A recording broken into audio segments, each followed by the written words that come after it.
Hey everyone, hope that you're enjoying your Thanksgiving. You may be wondering why there's an episode of Bikini Bottom Radio appearing in your podcast feed on a Friday. Again, now realizing we just did the same thing for the Halloween episode. We want to put something out before December because we plan on doing another Christmas episode. And we just thought it'd be fun for people to have something to listen to while they're, sleeping off with that tryptophan. So, hope you're having a good Thanksgiving. Also, we did want to say that there is an ad in this episode, our very first one. Woohoo! So, just want to be transparent about that. You'll hear it in the middle of the episode. On with the show.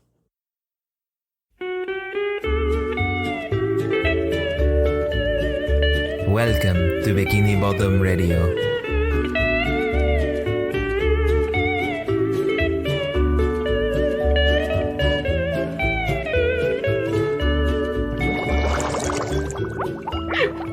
Ridiculous. Welcome to Bikini Bottom Radio, everybody. My name is Robert. I'm Anthony. And I'm Jenny. And today we are coming at you live from New York. It's Saturday night. Not really. Don't know why I said that. We are watching Season 1, Episode 14, SB-129. Right? Yep. Absolutely. I accidentally scribbled the last number in my notes. I was like, did I write 5 or 9? Uh-oh. How did you get those two confused? Let me see. Oh. Chicken scratch. It looks like an 8. All things are possible with Chicken Scratch. I always refer to this episode as 219 for some reason. SB-219. My brain flipped at some point and I never got it back. But you didn't. Why is it so called I kept Googling it. But also when you Google this episode's name, it's apparently a bill. It's a state bill. Yeah, I saw that. It's like SB-129 comes up. It's I don't know what the actual bill is. It's the budget act of this year. Like this year's really California budget. That was pretty funny. What does SB-129 mean with regards to this? I don't think it's episode. SpongeBob 129 ever really explained in this episode. I mean, SB is SpongeBob because on Paramount Plus it says SpongeBob. It actually read SpongeBob 129 in the episode description, not on the title card. But in the show, his name is Spongetron. So yeah, I am Spongetron, and there's 486 of them. So it's not that designation. One for every letter of the alphabet. Let's actually kick this off. So we are. I knew that. This is what we do. We skip to the middle though. Whoa, we zig, we zag. Yeah, we swoop, we swap. So it begins with SB-129. Which it's the 29th segment produced for season 1. So is it literally the production code for the episode? Oh. SpongeBob 129. Oh, it sounds so futury, but that's actually really cool. That's why I'd always get upset when I was like, what episode are we doing? You're like, SB-129. And I'm like, no, but like, what's the episode called? I'm like, that's the title of the episode. Jenny kept thinking I was like referring it to like by the production code. Oh, that's funny. What is the code? I mean, I have to say, this is actually, like, I think my favorite episode. Like, it's... Of all SpongeBob? I honestly, like, just watching it, it's got so much that I love. I love the sci-fi setting, like that weird future or whatever, the void that he's in at the end. Yeah. Like, it's just, I don't know, it's really cool. It is a good episode. It's heavily memed. Yes. I think some of the biggest SpongeBob memes. Anyway, let's actually start from the beginning. Yeah. Why don't we just do our basic overall thoughts of it? Yeah. What was your thoughts on it, Robert? Like, just slow to start, but once it got going. Like I was like, okay, cool. This is like now we're in it. Like I think it took a little bit long of them annoying Squidward, but then once it gets to the future and the past, I'm like, this is gold. I think when we were kids, it was hilarious. Oh yeah. I definitely feel like this episode is like one of those things where someone was like, hey, it'd be cool if we had like a time machine and Squidward like went to the end of time and there was just nothing. And then they built an episode around that. And then they're like, what if there's actually chrome? And they're like, what if in the past they're all just cavemen? And then they're like, okay, how do we get there? Because we only have about 10 minutes worth of like material so far. Yeah, it's crazy. There are like 4 different places they go really in this, like the present, past, future, the weird nothingness place. And it's all in 10 minutes. I'd actually be curious to like time out how long they spend in each one. But yeah, and definitely the void part felt a lot longer as a kid, and it was very spooky.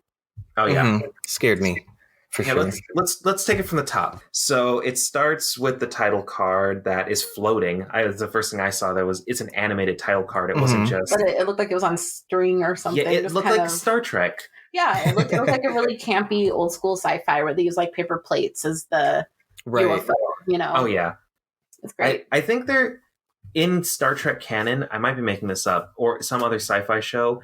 They used a brand of paper plates or something to like make a ship, and then you could actually see the brand of the paper plate.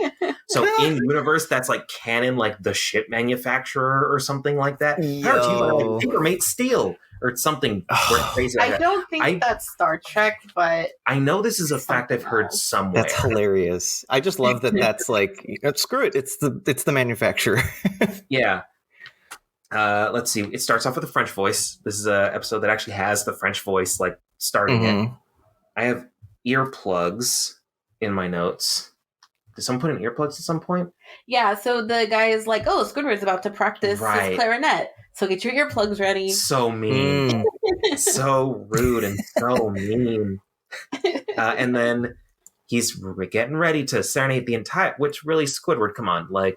You're opening your window to just play it to everyone. Yeah, like it's a little rude. He's like, I know what'll spruce up the birds singing. A clarinet, which no offense, I played the clarinet. It's not a nice sounding. If you don't know how to play it, it's not a nice sounding instrument. That's true of like any like woodwind or reed sort of instrument. It's atrocious. You played clarinet, Anthony? We've never talked about this. Oh, I mean, it was just in middle school. I think 3 years. In middle school? Yeah, middle school band. Oh, you did too? Would you say trumpet? No. I played penny whistle. What the heck is that? I don't know where you got trumpet. I said we've done this show for 3 years. How we never talked about this? Oh, I don't know. I have no idea why I heard trumpet then. But yeah, I played it. And then I switched to percussion because I broke my wrist. And then that was it. Wait, hold up. You broke your wrist, so you switched to an instrument that requires all wrist all the time? It was the bass one, so you could do just with one hand. The big I don't even remember what it was called. You know what I'm talking about? Yeah. Literally the bass one. The one that's like on your... Oh, yeah. No, I wasn't like a drum set where I need literally all my my arms and my legs. But still so funny to me that you're like, oh, I broke my wrist. I better switch to drums. It's a very funny statement on its own. I've been a lot of stress on the wrist. Guess it's triangles for me. But then again, that's all I've ever been good at. So I'm not musically inclined. I have no skills in music. I definitely I got a C in that class just so they could move me on. They're like, how do you fail band? Like this. Yeah, you want to see? It's like, try me. Yeah, exactly. Luckily, my voice is my instrument. Okay, that's enough. Anyway. I like how his foghorn alarm clock just like is so loud it like shoots Squidward's clarinet down his throat. Well, it comes out of SpongeBob's window, doesn't it? Basically it just yells right at him. Yeah, which is iconic. Very silly. I love just like him being like, "Hey, Squidward, want to go jellyfishing?" and him yelling at SpongeBob, but like muffled Squidward voice, but then also just clarinet noises are coming out. Yeah, I was trying to pick out like what they used as like the audio bed underneath, but I think it's literally just gibberish. I can't tell. Great, I'll be right over. I like it as an adult. I'm like, man, if my neighbors were SpongeBob and Patrick, I would not be happy either. But I still think the sequence is very funny where they're just like, "Are you ready to go jellyfishing?" It's like, no. What about now? No. I think it's especially funny that he's like, no, and Patrick's like, oh, like he doesn't want to go. And then SpongeBob's like, no, he's just not ready yet. And I'm like, Patrick actually knows. He's like, yeah, he got the hint. This isn't the first time Patrick's been like, maybe Squidward doesn't want to hang out with us. And SpongeBob's just like, nah, it's fine. He's just not ready yet. It's fine. It's fine. It's always fine. The optimist is SpongeBob, but Patrick sees the reality of it. Oh, yeah. I love the part where he's fast opening close, like, yes, no. And then, like, they just walk in from behind him. Yeah, that was very funny visual gag. And then he leaves and he's like, wait a second, this is my house, get out. Yeah, and then I forget exactly what he says, but then he's like, it's like, shouldn't you be at work? It's like, it's Sunday, the Krusty Krab is closed. And then he's just like, okay, cool, I'll be right out. And then he just sneaks behind them, the little plays. Also, I'm surprised Krusty Krab's closed on Sundays, because like I feel like Mr. Krabs would just keep it open all the time. Yeah, he's a staunch capitalist. Like, there's no way. He wouldn't be there on the Sunday, but they would be. Sorry, boys, I can't work the night shift. I've got a life. Exactly. It took him 3 seasons to figure out that there was a night shift. So, who knows? That's true. Maybe he's just not been exposed to the idea yet. But so also, I thought it was kind of funny because, like, he said that shouldn't you be at work? And then, I mean, shouldn't he be at work then? Like, there's no other employee. Who else is going to do the work? I get the impression that SpongeBob volunteers for extra shifts that he doesn't need to take. And like, I don't know, I feel like sometimes in episodes you'll see people, like, I feel like there might be other employees, just like maybe part-time or like teenagers or something, but like SpongeBob and Squidward are like the main employees. That makes sense. Like they kind of go back and forth on it, because sometimes they're like, oh yeah, no, we're the only ones here, and other times they're like, oh, you're not the only ones who work here. So I feel like it's just one of those inconsistencies that right. Just always like relevant with regards to whatever's like convenient. So yeah, exactly. Let's see. That he sneaks into the Krusty Krab, he's getting ready to play, hides from SpongeBob and Patrick, who had the wherewithal to like, they're like, huh, Squidward hasn't opened and closed the door on us yet. Maybe he's gone somewhere else. No, they probably went inside the house and looked for him already, knowing them. Like, oh, that's not breaking and entering. We're just looking for a friend. Like, so they do that, and then they look for him at the Krusty Krab. And I love Patrick's up against the glass. You can see Both like of his them. stomach. Yeah, his stomach's all pressed up. Funny. And so Squidward hides in the freezer. He can't open the lock. Well, they're like, oh, he must already be at Jellyfish Fields. He can't open the lock. And then he is stuck in... He's like, well, someone will find me eventually. And then 2,000 years later... with his face in the window. Yeah. Yeah, and like, how come no one ever tried to like, why do they have a deep freeze if no one's ever going to use it? Did SpongeBob never like go and get more patties or something that were frozen in the freezer? Like, I don't... And they obviously redecorated the entire Krusty Krab and added rooms, because there's a whole room for a can opener and a room for the time machine that weren't there before. So we're just like, we're just never going to go in this room right here and make it chrome. Yeah, exactly. They're obviously very proactive about making everything chrome. Exactly. So, yes, he's now in the future. The only reason he gets out is because the door like hinge just rusts and it just falls over. And it isn't chrome, it's rust. Yeah. Yeah. Up shows SpongeBob with his little rocket pants, which I love. And he's like, a frozen cephalopod. And I love the misdirect of like, it looks like he's going to hammer him and like break the ice off, but then it's just a laser. Because it's future. That's like the same gag they used in Futurama when they were like, we have to dig, and they had shovels, but like they were laser shovels. That's right. They're like, oh yeah. Which came first, I wonder. I mean, actually this had to have come first, right? Yeah, definitely. Yeah. I think that Futurama gag was like even a later season or something. Yeah, because there's only one season where... In 1999. In 1999, exactly, so... But yeah, so I just thought that was silly. Very silly. He's like, SpongeBob? Who? Oh, I am Spongetron. I love his just robotic face. I thought he was gonna, sorry, I thought he had like rocket feet or some rocket legs. I thought he was gonna like melt Squidward for some reason. I thought I had like a memory of that, like using that, but I guess not. It feels like what should have happened. Yeah, like when he went over him, because he kind of went over him, it should have just melted him like that, and then he'd him out. Funny. But I guess then you wouldn't have the hammer gag, so anyway. True.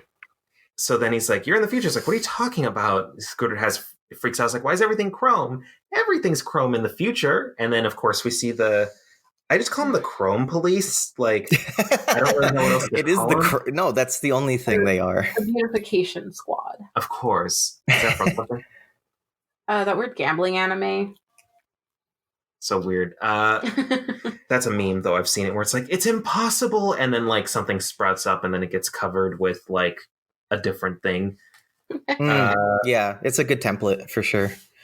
There are SpongeBob clones, SpongeBob's X, Y, and Z, and there is one for every single letter of the alphabet, all 486, and then then we get another meme right after that where Squidward just goes into pure panic shock. When I was younger, I thought it was funny that he did that, but I didn't get why. But yeah, he literally is just panicking. Oh yeah, no. Now being as old as I am now, I'm like, oh, that was me during finals in college and beyond. Right. Oopsies. I can relate.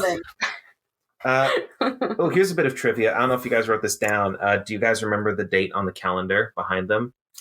I don't. Oh no. It was March 6th, 4017, which means at this point, Squidward's already been frozen for it currently, as of 2021, almost 4 years. Oh, wow. Because he's there 2,000 years, which means he got frozen in 2017. Well, was it exactly 2,000 years or approximately 2,000 years? Because at that point... depends on whether the French narrator lied to you. No, well, the best thing, though, is at that point that, like, you're splitting hairs. You're like, oh, it's been 2003 years. I guess 3 years is really a lot compared to 2,000 years. I don't know. But I'm just going off what we're told. I think it just said 2000, right? It didn't say about. But, it can still just be like a generalization. Oh, definitely. Especially because this episode came out in 1999. We can assume that's when it took place. So 2,000 years wouldn't be that date. I wonder if they were, because it was like the turn of the century. Yeah, maybe they were talking about it being in 2000. True. Maybe. Interesting. And then... So he asks how to get out of here. He says, I'm not supposed to be here. At some point, a two-headed Patrick also shows up. Which I think is hilarious because, he just pops in, right? Yeah, like he appears and is like, someone's like jellyfishing? Yeah. And it's funny because, starfish can actually like grow extra limbs and stuff. Mm-hmm. But I think it's silly. So he's definitely evolved. Yeah, because he's evolved to be able to make heads out of his limbs. Absolutely. He's like down the hall to the left, and then the can opener is reacting, which is such a weird, silly gag. Full room. I know it is, right? Like it's not. It's a weird sight gag too. Full room can opener, like. Okay. Also, I don't know if you guys noticed, but just by virtue of everything being chrome, they had to like reflect everything. So like they had reflections in this, like on the ground when when they walk, when Squidward's looking out the window, like it's everything's like you could see him being reflected through. I was like, dang, that's like pretty good for 99.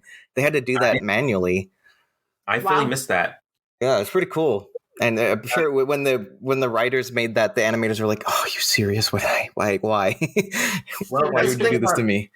I think SpongeBob is a board-driven show, which means that typically the writers are also the animators. Like you're right. They board out the gags. So I might be wrong, but someone can correct at us at the Bikini Bottom Radio Twitter if we're wrong. So he goes into the time machine. The time machine really looks like an old-timey elevator. I think it even has music in it. Yeah, with like the peeling wallpaper and like the 70s overhanging light with the and green. So the neon colors. It was gnarly. It was. And then so he decides like, well, I have to go to the past. And then he time travels. And before we go any further in the episode, we're going to cut to our ad read. So let's take a quick break. We'll be right back with the rest of the episode. Let's time travel to that ad, y'all.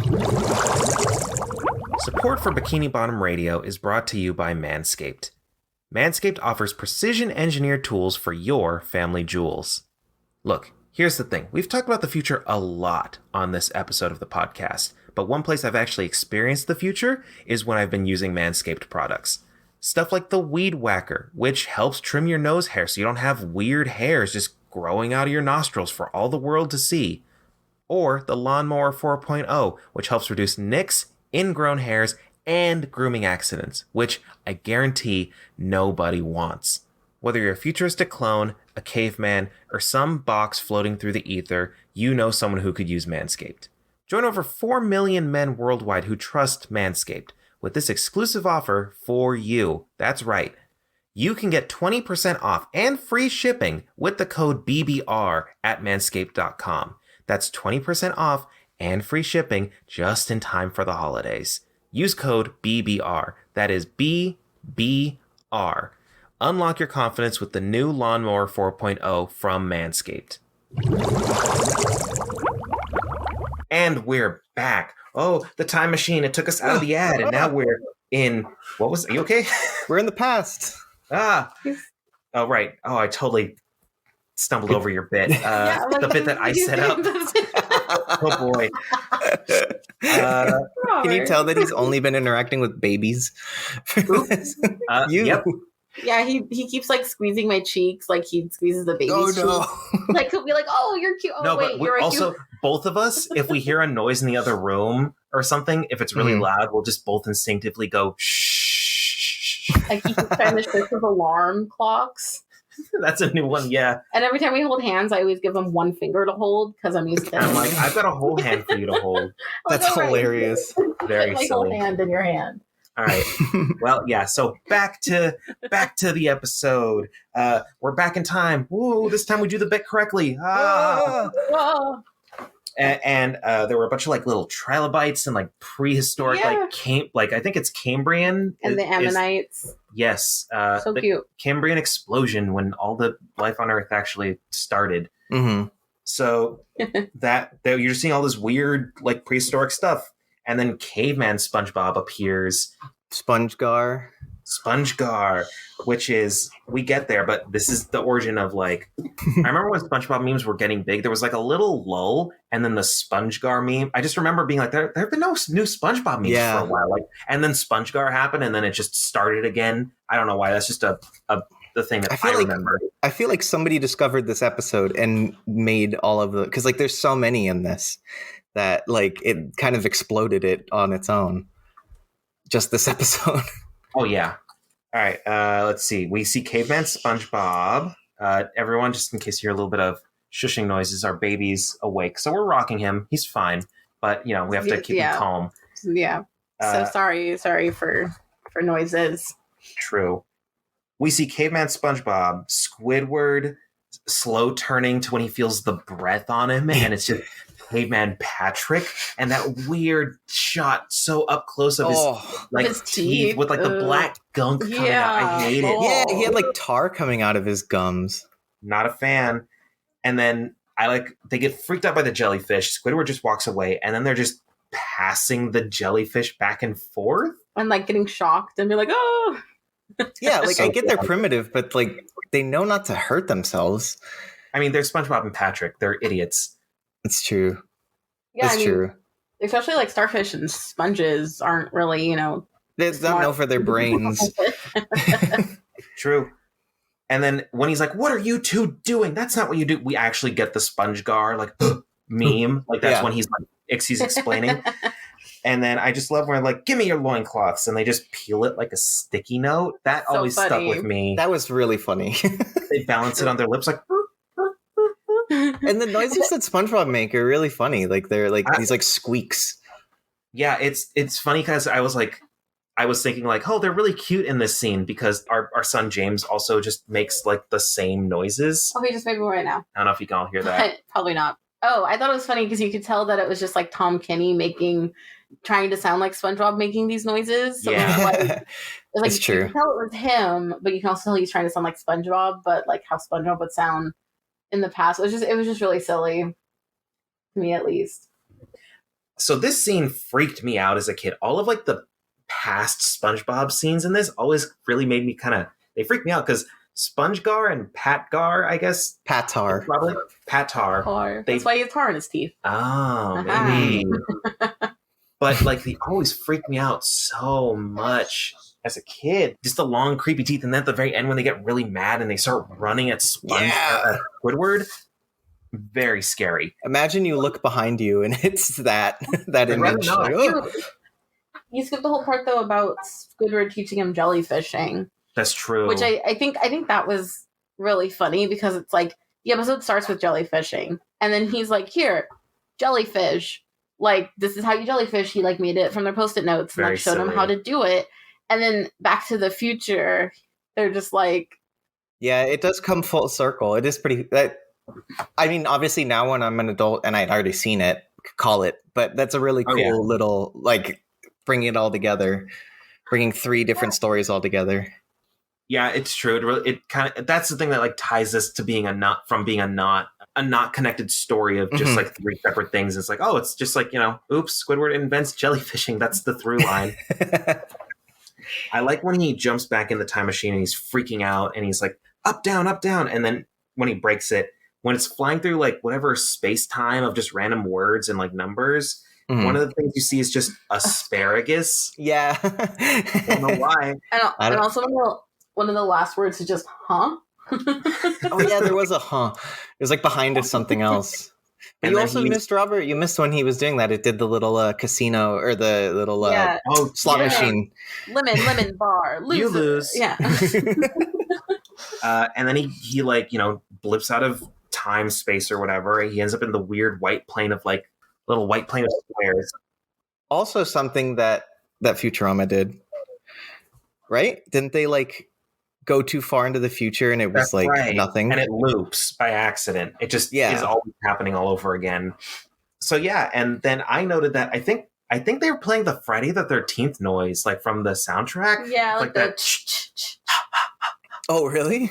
Yeah. Is that just like a sound library thing? Like when he lifts up like one of the squares and it like floats away, it starts making that noise. Yeah. Okay. Like, yeah. I thought you would have caught that, Anthony. That sounds right. Yeah, I guess I didn't catch that.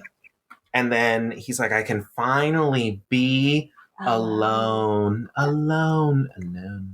So spooky. That scared me so much. Yeah, and then when it pauses and goes alone, like so scary. It really hit me on a weird psychological level as a kid. I was like, I don't know why this makes me feel scared, but it does. It's an existential. Yeah. With SpongeGar and Patar, I'm like, oh, they're scary. They're gonna come and hurt me. With that, I'm like, why am I anxiety? Yeah, I don't understand the logic of this place. Exactly. That did give me anxiety of just like being in a place where you're just alone and there's nothing you can really do about it because you don't even know where you are. Like I definitely was like, that is terror. I don't want that. No, thank you. God. He breaks. He's like running, repeating down into infinity. That was spooky too. And then when he's just like, talking about all the stuff he misses. He's like, I miss my Easter Island head, and I'm like, so does he know? How does he know it's an Easter Island head? Like, it's not like it's stamped on the back of it or something. Made in Easter Island, Hecho and Easter Island. Yeah, I'm just like, how did that get there? You're welcome. That's funny. Thank you. And he's like, I even miss SpongeBob. And then he just, what does he do? He like jumps up and down. He falls into the time machine. Yeah, right? He jumps up and down and then it breaks and he falls into it. And he's like, oh, and then like he's like, I want to go home. And then he's in the time machine. That's when he's saying he misses all that stuff, right? Because he freaks out, bounces down into it, and then he starts talking about the stuff he misses. And then he ends up back in the present. He's like, I'm so glad I see you guys. Like, so you want to go jellyfishing? No, who even invented that stupid game in the first place? You did. So they're taught this in school, or they're just I guess they're just mega fans of jellyfishing. Well, that would make sense because that's what always bothered him. Yeah. Oh my gosh, that's really funny. Or maybe they are the original Patar and SpongeGar who just evolved. Oh, I think you're blowing some minds here, hearts and minds. Well, I mean, because starfish can just kind of keep replicating by just, cutting off limbs and sponges. That's so funny. Same. So maybe they're the ancestors of the original, but they come from the original. So freaky. So then Squidward's final face when he's just like looking vacantly into the void is very silly to me. And then at the very end, you get a little tiny soundbite of Squidward going, I'm going back. Like, it's like the last line of the I episode. didn't hear that. It's very quick. That's and funny. It's like after it already cuts to like the island. So it's like not even on him, but you just hear like, I want to go back. Or so like he says something, I'm pretty sure it's what he said, but here, it's very silly. Look up the transcript. SB-129 transcript. So it should be quite literally the fully last line. Yeah, I'm going back.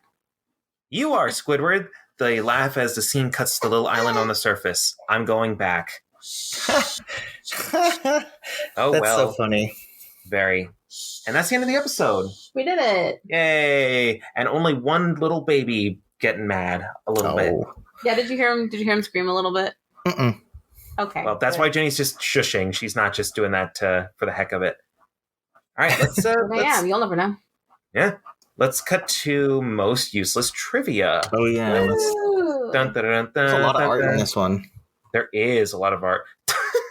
The last two pieces of production art featured are Squidward with getting the clarinet stuck in his... Why does his arms look so weird? It's a smear. They do that to animate motion. Oh, yeah. That's what I was thinking. I'm like, oh, his arms look weird.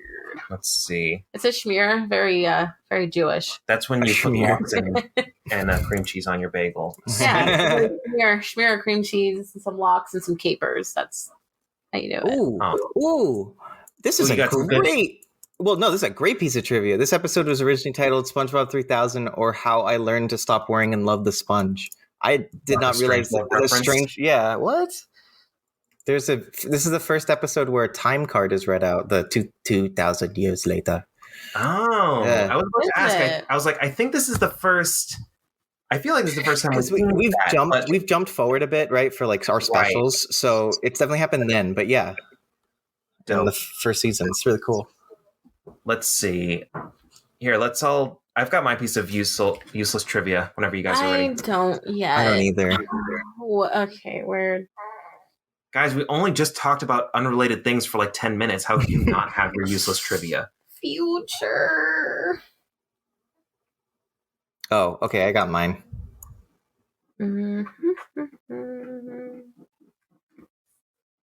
Okay, I think I have mine. All right. I'll start. This episode premiered on New Year's Eve in 1999, along with several other Nicktoon episodes with futuristic themes in celebration of the new millennium. All right. That's pretty useless. Yeah. Mine is Spongetron mentions that he has 486 clones, one for each letter of the alphabet. Fact, this means that over the course of the 2 millennia, 460 more letters have been added.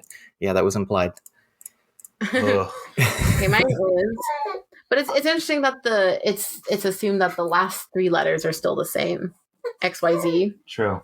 Oh, true. Yeah, that there wasn't more than that. Yeah. Or that they're still next to each other. Yeah. Okay, mine is in the Serbian dub. The episode is called SB-129. This is a pun on the Serbian TV channel B92, which originally aired SpongeBob in Serbia. Oh. That's useful, though. That's regional. I think I get to Anthony. I think it's useless to us, because, it is definitely useless to us, yeah. That's something you'd pull out at a... No, you wouldn't even pull that out at a party. That is pretty useless, honestly. But I don't know. Well, you know what? The tides have turned. I vote Jenny. All right, I'll vote Jenny. She did it. Yeah, what do I get? What are my $20? What? I accept Venmo and PayPal. We're not doing that. All right, everyone. This has been Bikini Bottom Radio. Our baby's getting a little fussy, so we're just going to end it, which is fine, because this is when we normally end the episode anyway. Surprise appearance by James. Follow us on social media at Bikini Bottom Radio or Bikini Radio, depending on what social media it is. You'll find us. Email us at bikinibottomradio@gmail.com. You can subscribe to our Patreon. And yeah, I think that's everything. It's been good. This is going up on right after Thanksgiving, so I hope everyone's having a happy Thanksgiving. Everyone. And be safe on Black Friday. Yes, please. Don't get in any fights, social distance, all that good stuff. Don't turn into SpongeGar and Patar trying to get that new PlayStation 8. It's actually really funny. You're real dad now, Robert. Hey, got one of them PlayStation 8s my kids keep talking about. No. Give me a Nintendo. They're all Nintendos. I'll take a Nintendo 8. Thank you. I just come back with an Xbox.